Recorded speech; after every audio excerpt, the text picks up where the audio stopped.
ओम शांति। आज 2 अप्रैल 2025।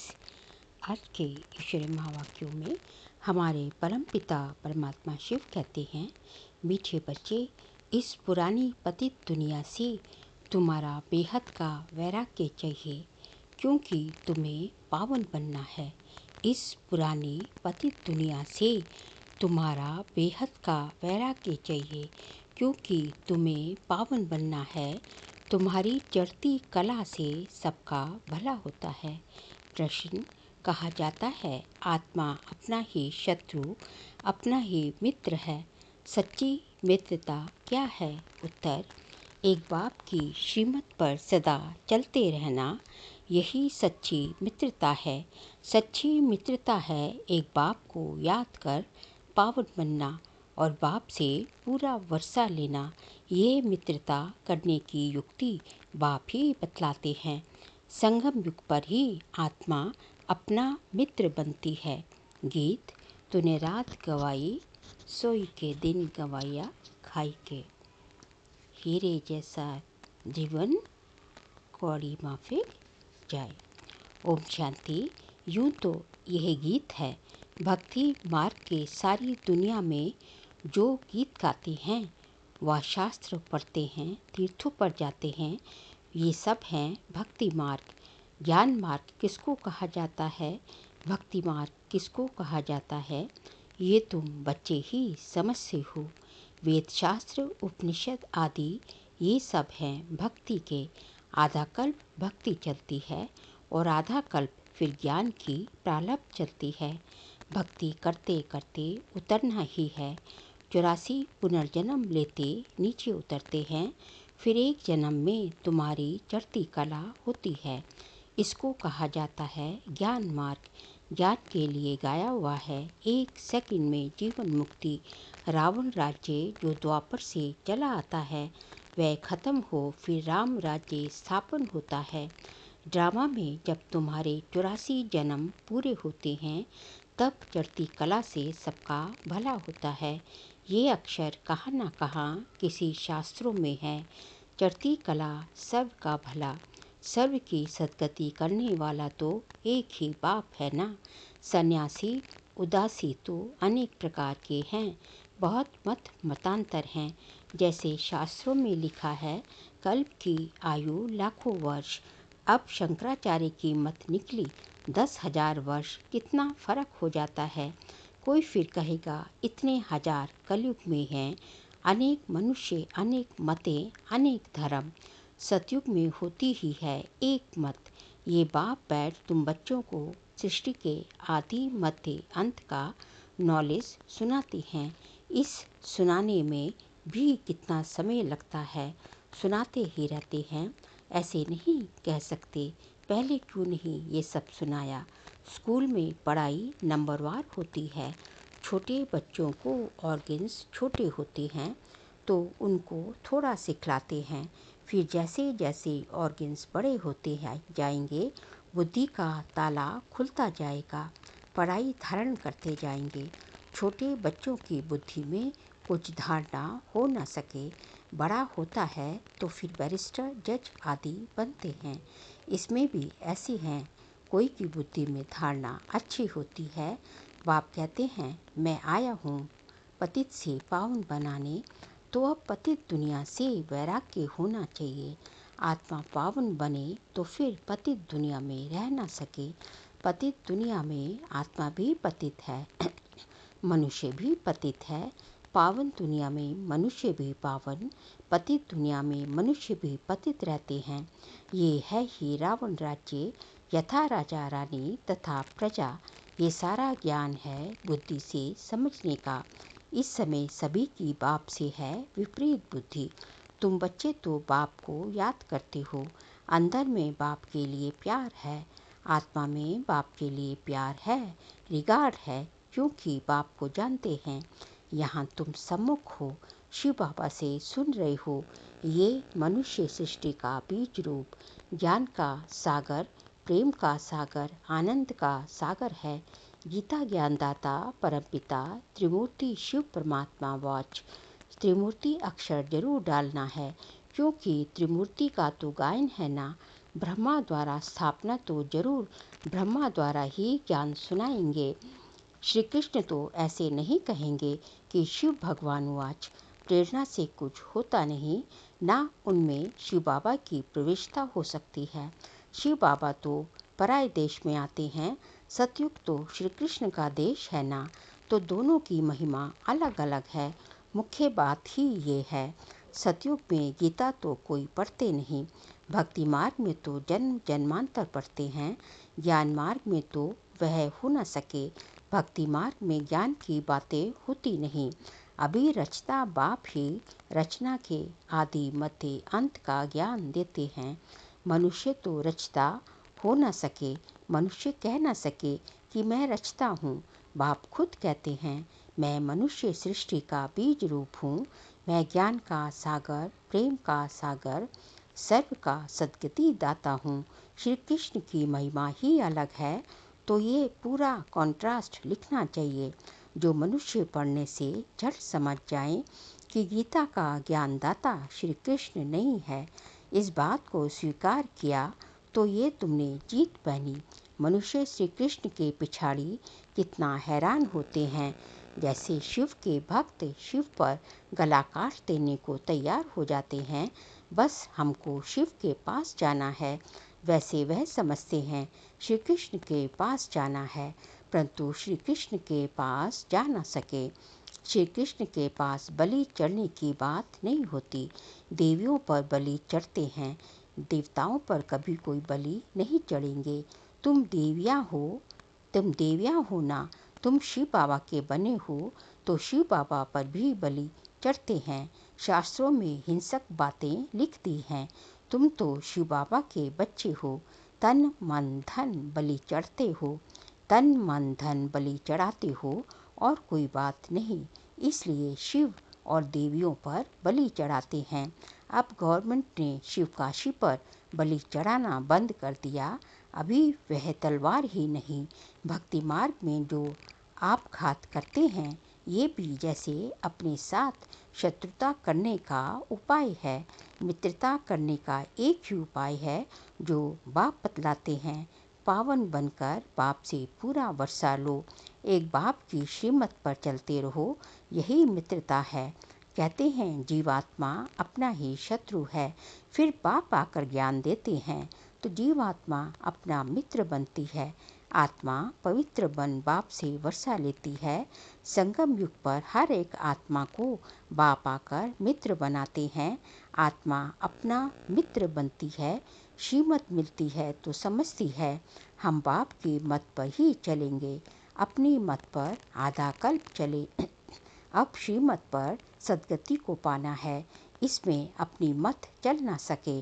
बाप तो सिर्फ मत देते हैं, तुम देवता बनते आए हो ना, यहाँ अच्छे कर्म करेंगे तो दूसरे जन्म में भी अच्छा फल मिलेगा।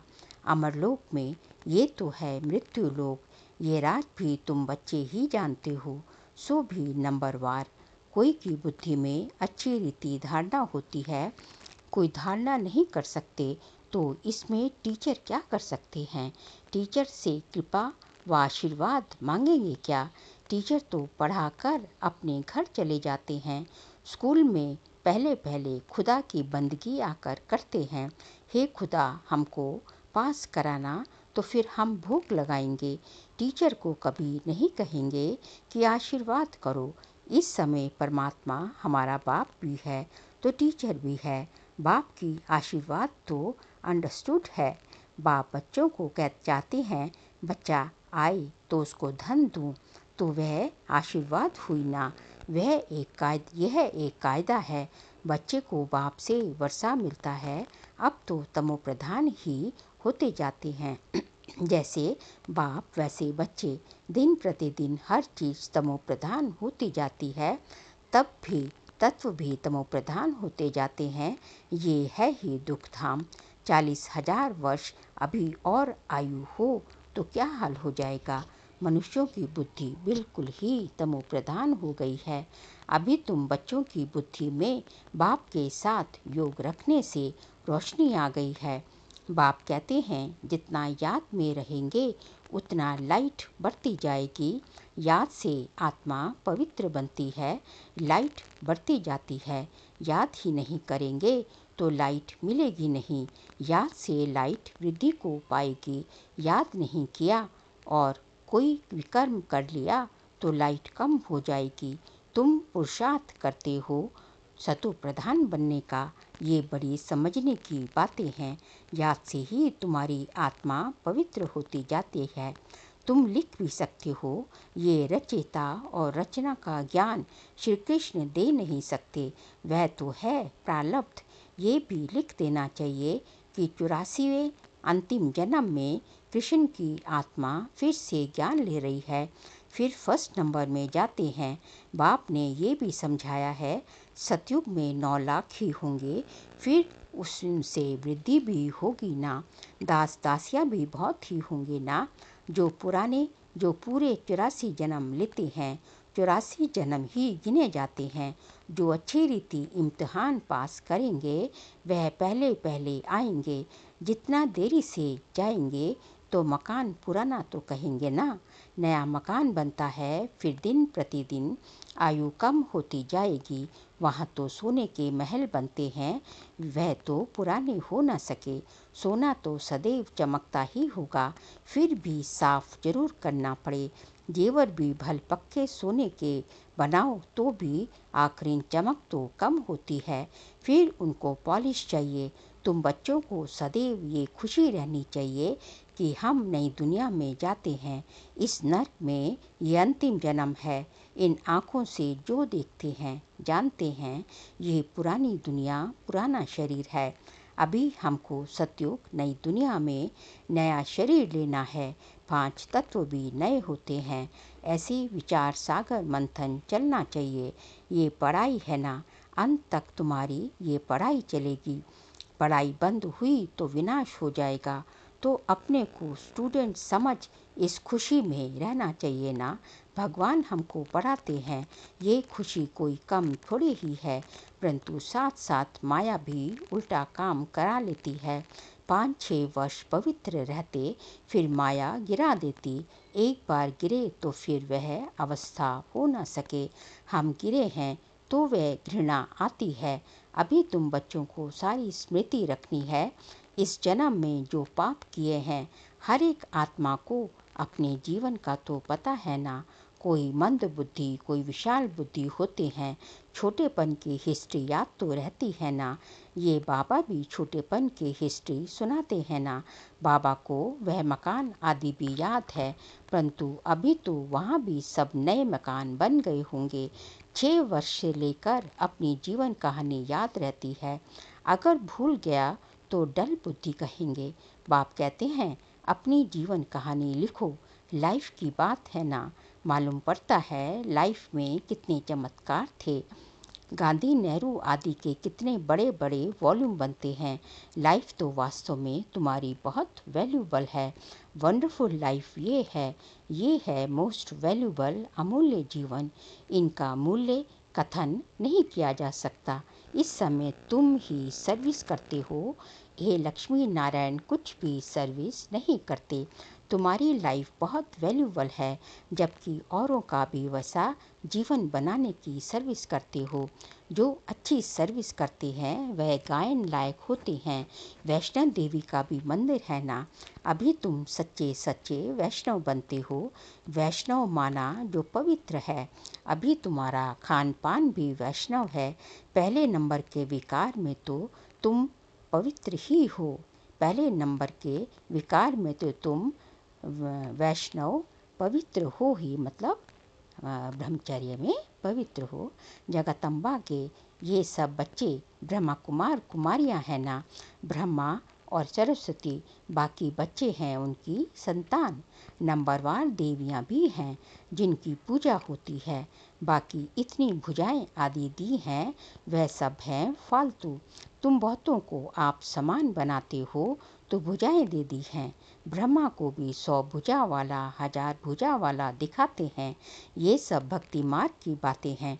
तुमको फिर बाप कहते हैं देवी गुण भी धारण करने हैं। किसको भी दुख ना दो, किसको उल्टा सुल्टा रास्ता बताए सत्यानाश ना करो। एक ही मुख्य बात समझ आनी चाहिए कि बाप और वर्षे को याद करो। अच्छा मीठे मीठे सिकिल दे बच्चों प्रति माता पिता बाप दादा का याद प्यार और गुड मॉर्निंग। रूहानी बाप की रूहानी बच्चों को नमस्ते।